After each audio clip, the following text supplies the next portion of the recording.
আপনার নবী আপনার রিজিক খুলে দিয়েছেন, কারণ আপনারাই দুনিয়ায় সিস্টেম চালু করেছেন, চাকরি করো বেতন নাও। জোরে বলেন না, চাকরি করো বেতন নাও, পরিশ্রম দাও বেতন নাও। এবার আল্লাহ থেকে আমরা যেগুলো বেতন পাচ্ছি চাকরি দিয়ে নাকি চাকরি ছাড়া? নবী রহমতুল লিল আলামিন উসিলা, এই গ্যারান্টিটা আপনার নবী আল্লাহর কাছে পাশ করাই ফেলেছেন। আগের যুগে আল্লাহর কোনো অবাধ্য করলে এই গুনাহ গোপন থাকতো না, প্রকাশ হয়ে যেত। গুনাহ যেগুলো ওই পাপ কাজ, যেগুলো আমরা পাপ কাজ কিছু করি না, পাপ কাজ কোনগুলো জানেন? যে কাজ করার সময় ভয় লাগে, প্রকাশ হয়ে যাওয়ার টেনশন লাগে, ইজ্জতের ভয় লাগে, ওগুলা হচ্ছে পাপ কাজ। এই পাপ কাজগুলা যদি এখন আপনার আমার জীবনে, আমি শুধু প্রশ্ন করব, আপনারা উত্তর দিবেন, আপনার জীবনের সবচেয়ে বড় গুনাহ কোনটা? এই দেখেন মনে পড়ে গেছে, মনে পড়ছে নাকি পড়ে নাই? যার যার জীবনের সবচেয়ে বড় একটা গুনার কথা চিন্তা করেন, বলতে দেরি। College, varsity, park, restaurant, mobile, begin মনে পড়ে। স্যার বলেন তো আপনার জীবনের সবচেয়ে একটা সওয়াবের কাজ বলেন। তোয়াই ফোন নিয়ে আগে শোন, আজানে নাই ফরো হইন অন তোয়াই ফোন না শোন, দেখবেন যে নামাজ রোজা মানে গোলায় লাগে। গুনাহকে যেভাবে আইডেন্টিফাই আমরা করতে পারি সহজে, সওয়াবকে ওইভাবে আইডেন্টিফাই আমরা কেউ করতে। তাহলে আপনার দৃষ্টিতে আপনি নিজে এখনো সওয়াব খুঁজে পান নাই, জান্নাত কিভাবে আশা করেন? জান্নাত আপনি নিজের কাছেও তো জান্নাত পাচ্ছেন না। আল্লাহর বিচার তো অনেক দূরের ব্যাপার, কথা বলেন ঠিক না? ওই হেল্পকারীকে কি ভুলা যাবে? ওই সাহায্যকারীকে কি ভুলা যাবে? তো নবীকে কেমনে বলতাম? নবীরে কেমনে বলতাম? একটু বলেন না, কোন দিক দিয়ে বলতাম? অনেকে প্রশ্ন করে আল্লাহর পরে এত নবী নবী করো কেন? আমি বলি ওয়ান অপশন, দ্বিতীয় কোনো চুজ নাই। বলে কেমনে? আমি বললাম হাসরে যাও না, বাবা বাবা চলবে না, নবী নবী চলতে থাকবে। না না না না, চলবে না, নবী নবী চলতে থাকবে। মন চাইলো মন না চাইলো নবী নবী করতে হবে। আর দ্বিতীয় কোনো অপশন আমার জানা মতে নাই, আপনার জানা মতে খুঁজে থাকলে বের করে দেখতে পারেন। তাহলে আপনি আমি জানি একটা দিন আসবে যেই দিন নবী নবী করা ছাড়া আর কোনো উপায় থাকবে। তো সেই দিনের প্র্যাকটিসটা এখন থেকে যারা করতে পারে, অন্তরের মধ্যে আল্লাহর ভয় নবীর প্রেম বসাতে পারে, ইবাদত দিয়ে জিন্দেগি সাজাতে পারে, তারাই জীবনে সফল হয়ে যায়। বলেন সুবহান। চোখ আপনার জন্য গজব নাকি নিয়ামত? পক্ষে না বিপক্ষে? হাত নিয়ামত, পক্ষে না বিপক্ষে? কান আপনার জন্য গজব না নিয়ামত? পক্ষে না বিপক্ষে? আচ্ছা, আপনি যদি কোনো বন্ধুর উপর জুলুম করেন, সে কি আপনার পক্ষে থাকবে না বিপক্ষে থাকবে? আপনি যদি বন্ধুর উপর জুলুম করেন, আত্মীয়ের উপর জুলুম করেন, ভাই বোনের উপর জুলুম করেন, সে কি আপনার পক্ষে থাকবে না বিপক্ষে থাকবে? বাস, এই কথা নিয়ে কারো কোনো দ্বিমত? এবার আল্লাহ পাক কি বলছেন দেখেন, ওয়া ইজ যালামু আনফুসাহুম, হে আমার বান্দাগণ যদি নিজের উপর জুলুম করো। আল্লাহ, আমি নিজের উপর তো জুলুম করি না, অন্যের উপরে না করি? আমরা তো নিজের উপর জুলুম, আমরা তো অন্যের উপর করি। আল্লাহ পাক বলে আমার কালাম এত সহজে তোমরা বুঝবা না। আমার কালাম বুঝতে গেলে প্রেমময় চোখ দিয়ে পড়তে হবে, নিরবিচ্ছিন্ন একটা প্রেমময় অন্তর দিয়ে বুঝতে হবে। সুবহানাল্লাহ। এবার আসেন, এটা কি? জোরে বলেন না।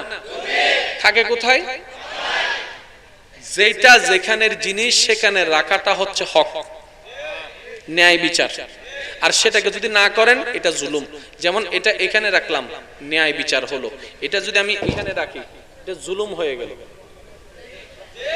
জোরে বলেন না। এটা কি? যদি হাতে থাকে ন্যায় বিচার, যদি সেটাকে আপনি গড়িটাকে যদি খুলে মাথার উপর রাখা দেন, এটা জুলুম হয়ে গেল। তাহলে যেটা যেখানকার সেটা সেখানে রাখা, যেটা যতটুক করার অতটুক করা ন্যায়। আরো সহজ করে দিই, আপনার পেটের মধ্যে খাবার লিমিটেশন আছে না নাই? কয় প্লেট খাইতে পারবেন? যতটুক খাবেন ন্যায়।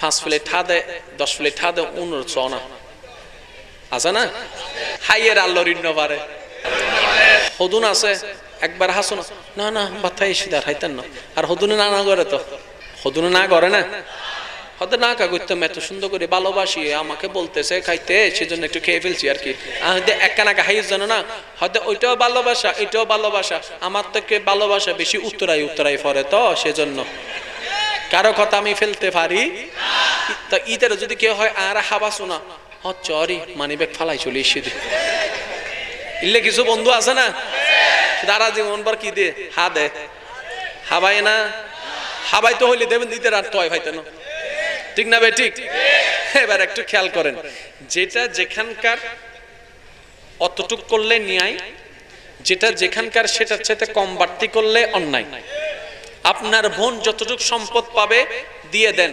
ন্যায় আপনার বোন যতটুক পাবে 1 ইঞ্চিও যদি কম দেন এটা জুলুম এটা কি এবার আপনার আল্লাহ আপনাকে চোখ দিয়েছেন কি দিয়েছেন চোখ দিয়েছেন কেন শোনার জন্য জোরে বলতে হবে গ্রান নেওয়ার জন্য কিসের জন্য এবার কি দেখার জন্য দেখা তো দুই প্রকার একটা নেগেটিভ একটা পজিটিভ এবার যেহেতু দেনেওয়ালা আল্লাহ কিসের জন্য দিয়েছেন দেখার জন্য এই চোখ দিয়ে আপনি পজিটিভ দেখবেন ভালো দেখবেন উত্তম দেখবেন চোখের হক আদায় হয়ে যাবে আপনি যখন নেগেটিভ দেখবেন অন্যায় দেখবেন অশ্লীল দেখবেন গুনাহ দেখবেন তখন আপনি নিজের চোখের উপর জুলুম করা শুরু করলেন হাত আল্লাহ আপনাকে যে কাজের জন্য দিয়েছে এই কাজের ব্যবহার করবেন হাতের হক আদায় হয়ে যাবে এই হাত কাউকে জুলুম করেন কারো উপর অত্যাচার করেন কাউকে আঘাত করেন কাউকে পাওয়ার দেখায় যদি মারেন হাতের উপর জুলুম করা হয়ে যাবে ঠিক তেমনি ভাবে অন্যায় পথে যদি যান পায়ের উপর জুলুম হয়ে যাবে আপনার অন্তর দিয়ে যদি আল্লাহ এবং নবীকে আগে ভালোবাসতে না পারেন দুনিয়াকে ভালোবাসেন অন্তরের উপর জুলুম হয়ে যাবে অন্তরের খাবার হচ্ছে আল্লাহর জিকির এবার জিকির যদি করতে না পারেন ইবাদতে যদি মন দিতে না পারেন অন্তরের উপর জুলুম হয়ে যাবে নিঃশ্বাসের উপর জুলুম হয়ে যাবে চোখের উপর জুলুম হয়ে যাবে কানের উপর জুলুম হয়ে যাবে নাকের উপর জুলুম হয়ে যাবে হাতের উপর জুলুম হয়ে যাবে আর আপনারাই বলেছেন যখন জুলুম করে সে তার পক্ষে থাকে না বিপক্ষ দল হয়ে যায় এবার বুঝতে পেরেছেন কেন হাসরে চোখ আপনার বিপক্ষে দাঁড়াবে কেন আপনার হাত বিপক্ষে দাঁড়াবে কেন আপনার পা আপনার বিপক্ষে সাক্ষী দিবে আল্লাহর দরবারে যখন আপনি যাবেন দাঁত আপনার বিপক্ষে কান আপনার বিপক্ষে হাত আপনার বিপক্ষে পা আপনার বিপক্ষে জবান আপনার বিপক্ষে জিহ্বা আপনার বিপক্ষে ঠোঁট আপনার বিপক্ষে চোখ আপনার বিপক্ষে জ্ঞান আপনার বিপক্ষে সবাই আল্লাহকে সাক্ষী দিবে আপনার বিপক্ষে সাক্ষী দিবে আপনি তখন ভাবতে থাকবেন হাই হাই চোখকে আমার মনে করেছিলাম চোখ তো আমার দুশমন হয়ে গেল হাতকে আমার মনে করেছিলাম হাত তো আমার দুশমন হয়ে গেল এবার তারা বলবে তুমি তো আমাদের উপর জুলুম করেছো তুমি তো আমাদের উপর জুলুম করেছো তুমি তো আমাদের উপর জুলুম করেছো আল্লাহ যে কারণে চোখ দিয়েছে তুমি চোখের ব্যবহার করতে জানো নাই আল্লাহ যে কারণে জ্ঞান দিয়েছে জ্ঞানের ব্যবহার তুমি করতে জানো নাই যেহেতু জুলুম করেছো জুলুমের পক্ষে আমরা থাকি না সুতরাং আমরা তোমার বিপক্ষে এবার চোখ আপনার বিপক্ষে হাত আপনার বিপক্ষে পা আপনার বিপক্ষে জবান আপনার বিপক্ষে আলাজিব আপনার বিপক্ষে চুল আপনার বিপক্ষে কান আপনার বিপক্ষে জ্ঞান আপনার বিপক্ষে হাত আপনার বিপক্ষে কলব আপনার বিপক্ষে পেট আপনার বিপক্ষে কোমর আপনার বিপক্ষে মা আপনার বিপক্ষে বাবা আপনার বিপক্ষে ভাই আপনার বিপক্ষে বোন আপনার বিপক্ষে হাসরের ময়দান আল্লাহর কাঠগড়ায় এবার আল্লাহর বান্দা ভাবতে লাগলো হাই হাই কোনো যদি সুযোগ হয়ে যায় একটু বাঁচার যদি কোনো উপায় হয়ে যায় সবাই তো আমার বিপক্ষ হয়ে গেল আল্লাহর কাছে কে বলবে আমার পক্ষে আল্লাহর কাছে আমার পক্ষে কে বলবে আল্লাহর কাছে কে বলবে আমার পক্ষে হঠাৎ করে রহমতের একটা আওয়াজ আসে বলবে উম্মত লা তাহজান চিন্তা করিস না আমি উম্মত ওয়ালা মুস্তাফা তো আছি বলেন সুবহানাল্লাহ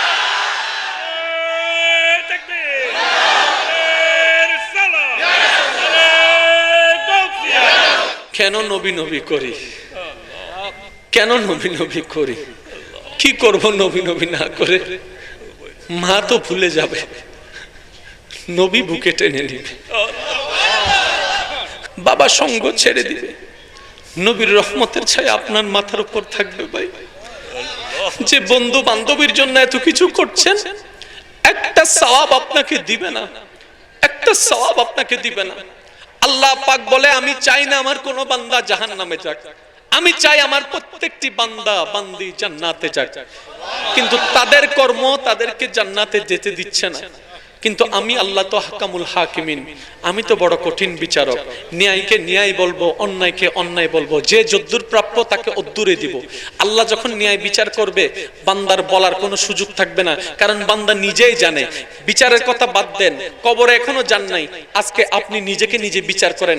5টা মিনিট নিজেকে একটু কল্পনা করেন, আপনার আদালতে দেখবেন আপনি বড় আসামি হয়ে গেছেন। আপনার আদালতে আপনি নিজেই বড় সাজাপ্রাপ্ত আসামি হয়ে যাবেন। আপনি নিজেই বলবেন যে আমার চাইতে বড় অপরাধী আর কেউ নেই, আমার চাইতে বড় আসামি আর কেউ নেই, আমার চাইতে বড় সাজাপ্রাপ্ত আর কেউ নেই। এখনো আল্লাহর আহকামুল হাকিমিনের বিচারের পাল্লায় আপনি পড়েন নাই, আমি পড়ি নাই। আজকে এই দুনিয়ার সামান্য গরম সহ্য হয় না, সামান্য ক্ষুধা সহ্য হয় না, সামান্য ব্যথা সহ্য হয় না, সামান্য মাথা ব্যথা সহ্য হয় না, হাসরের ওই জাহান্নামের আযাব সহ্য করার মতো ক্ষমতা আপনার আমার কারো নাই, কারো নাই। আমরা শুধু মনে মনে আশা করব, আল্লাহ কিছুতে একটা ব্যবস্থা করো, কিছুতে একটা ব্যবস্থা করো, কিছুতে একটা ব্যবস্থা করো, কিছুতে একটা উপায় করো। আল্লাহ ভুল করেছি, অন্যায় করেছি, তোমার অন্যায় করেছি মওলা, তুমি মাফ করে দাও। তুমি না রহমান, তুমি না গফফার, তুমি না খালিক, তুমি না মালিক, তুমি একটু মাফ করে দাও, তুমি একটু মাফ করে দাও, তুমি একটু মাফ করে দাও। আল্লাহ পাক বলবে আমি তোমাদেরকে বিচারও করব, মাফের ব্যবস্থাও করব। আল্লাহ মাফের ব্যবস্থা কিভাবে করবা? বলে যে আমি রায় ঘোষণা করব, এদিকে আমার নবীকে সুপারিশের অনুমতি দিয়ে তোমাদেরকে মাফের ব্যবস্থা করে দেব। সুবহানাল্লাহ।